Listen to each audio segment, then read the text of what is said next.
අපේ ජීවිතේ අපි ගන්න ලොකු තීරණයක් තමයි අලුතෙන් ඉඩමක් හෝ ගෙයක් මිලදී ගන්න එක. නැත්තම් පදිංචිට යන එක. නමුත් ඒ බාහිර පෙනුමට යටින් ඒ පසතුල සහ ඒ බිත්ති සතර ඇතුලේ සැඟවුණු ආත්මීය ශක්තිය මොන වගේද කියලා ඔබ කවදා හරි හිතලා තියෙනවද? සමහර ගෙවල් වලට ගොඩ වුණු ගමන් මනසට මහා පුදුමාකාර ශාන්තියක් දැනෙනවා. හැබැයි තවත් සමහර ස්ථාන වලට අඩිය තියද්දිම හිතට නොසන්සුන්කමක් බරක් දැනෙන්න ගන්නවා. අද අපි බලන්නේ ඔබ අලුතෙන් සම්බන්ධ වෙන්න හදන ඒ භූමියේ සැබෑ ශක්ති රටාව සහ එහි ඇති සුබ ආත්මීය සහ අසුබ ආත්මීය පසුබිම් ගැන. පළමු ශක්ති කලාපයේ දෙස බලද්දී මේ භූමිය සාමාන්‍ය එකක් නන් නෙමෙයි. මේ ස්ථානයට විශ්වීය මව් ශක්තිය ප්‍රබල ආශිර්වාදයක් ලැබී තිබෙනවා.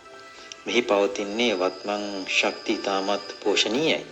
යම් ස්ථානයක විශ්ව මාතාගේ ආශිර්වාදය පවතිනවා නම් ඒ ස්ථානයේ ආරක්ෂාව සහ පැවැත්ම ගොඩනැගෙන තැනක්. ඔබ මේ භූමියට පිවිසෙන විට ඔබට දැනෙන්නේ ආගන්තුක බවක් නෙමෙයි. මව් කුසක ඇති සුරක්ෂිත භාවයට සමාන ශාන්ත බවක්. දැනට මේ ස්ථානයේ පවතින මූලික ශක්තිය ඊටාම පවිත්‍රායි වගේම ශක්තිමත්. දෙවන කාඩ්පතින් පෙන්눔 කරන්නේ අතීත ශක්තිය නිරූපණය වන ශක්ති කලාපය. මේ අතීතයේ දේශ බලද්දී මේ භූමිය තුර කලින් යම් දැඩි අභියෝග ගැටුම් හෝ පැරණි ශාන්තියන්ගේ මහත් වූ පරිවර්තනයක් සිදු වී තිබෙනවා. අතීතයේ පැවති යම් යම් බන්ධන හෝ අතහැර දැමීමෙහි මෙහි ඉතිරිව තිබෙන්නට පුළුවන්. නමුත් මතක තබා ගන්න මෙහි ඇති විශ්වීය ශක්තිය මගින් අතීතයේ තිබූ සියලුම ඍණාත්මක දේවල් සම්පූර්ණ විනාශ කර බෙද දමා අවසන් කර ඇති බවයි පෙන්눔 කරන්නේ. එනම් අතීතයේ පැවති අඳුරු ශක්තියින් දැන් අලුබට පත් වී අවසන්. තෙවන කාඩ්පතින් පෙන්눔 කරන්නේ සංගුණ ශක්ති කලාපය. මෙන්න ඔබ ඊටම සැලකිලිමත් විය යුතු තැන. මෙහි සංකේතවත් වන්නේ කෙලස් අඳුරු සහ අදෘශ්‍යමාන ඍණාත්මක ශක්තියින් විනාශ කර දමන බලවේගයයි. මෙහි අර්ථය වන්නේ මේ භූමිය තුල හෝ වටපිටාවේ යම් අදෘශ්‍යමාන ඍණාත්මක බලපෑමක්. පැරණි දෝෂයක් හෝ නොසන්සුන් අඳුරු කිරණ ස්වභාවයක් පැවතිය හැකි බවයි. නමුත් ඒ අඳුරු ශක්තිය පවතින්නේ විනාශ වී යාමට. ඔබ පදිංචියට පෙර මේ ස්ථානයේ නිසි පරිදි ශක්තිය පිරිසිදු කිරීමක් ආශිර්වාද පූජාවක් සිදු කිරීම අනිවාර්ය බව විශ්වය ඔබට අඟවනවා. ඒ වගේම අපි බලමු සිව්වන කාඩ්පතේ පෙන්눔 කරන්නේ ඔබගේ මානසිකත්වයට වන බලපෑම. මේ ස්ථානයට පිවිසීමෙන් පසු ඔබ තුළ ඇතිවන්නේ කෙබඳු හැඟීමක්ද? මෙහි ඇති පවිත්‍ර නෙළුම් මලක ශක්තියෙන් සංකේතවත් කරන්නේ පිරිසුදු ප්‍රේමය, ආශාව සහ හදවතේ පිබිදීමයි. මඩ අතරින් නෙළුම් මල පිපෙනාසේ ඔබ කොතරම් මානසික පීඩනයක සිටියත් මේ ස්ථානයට පැමිණි පසු ඔබේ සිතට විශාල ශාන්තියක් සහ ප්‍රේමණීය හැඟීමක් ලැබෙනවා. පවුලේ සමාජිකයන් අතර සෙනෙහ සහ සමගිය වර්ධනය කිරීමට මේ භූමියේ ශක්තිය උපකාරී වෙනවා. අපි බලමු පස්වන කාඩ්පතින් පෙන්눔 කරන්නේ ධන සම්පත සහ දියුණුව වෙනුවෙන්.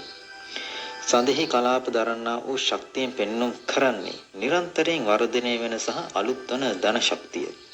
සඳෙහි කාලක්‍රමයන් පිරී ඉතිරී යනවාසේ මේ ස්ථානයට ඔබ පදිංචියට ආපසු ඔබේ ආර්ථිකය, ව්‍යාපාරය සහ රැකියාව දියුණුව පියවරෙන් පියවර ඉහළට ගමන් කරනවා. මෙම ධනය සහ සමෘද්ධිය කැඳවාගෙන එන භූමියක්. අවසාන වශයෙන් සමස්ත ප්‍රතිඵලයේ දෙස බැලුවොත් මේ අවසාන ශක්තියින් අදහස් කරන්නේ ජීවිතයේ පරමාර්ථ සාපේක්ෂතාවය, ආරක්ෂාව සහ ස්ථාවරත්වය. විලංගු බිඳින අභියෝග ජය ගන්නා ආරක්ෂක බලවේගයක් ලෙස මේ ක්‍රියාත්මක වන අතර ඉන් කියවෙන්නේ මේ ස්ථානය ඔබට සහ ඔබේ පවුලට පූර්ණ ආත්මීය ආරක්ෂාවක් සපයන බවයි. ඔබ ගන්න යන මේ තීරණ ඔබේ ජීවිතයේ ලොකු ඉලක්කයක් සපුරාලීමට හේතු වෙනවා.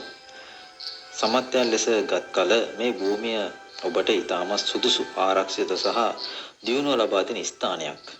නමුත් අතීතයෙන් ඉතුරු යම් කුඩා ඍණ ශක්තියින් පැවති හැකි නිසා පදිංචි වීමට ප්‍රථම ආගමික වතාවත් සිදු කර දූප ආග්‍රහණය කර ශාන්තිය ශක්තිය පිරිසිදු කිරීමක් සිදු කර ගන්න.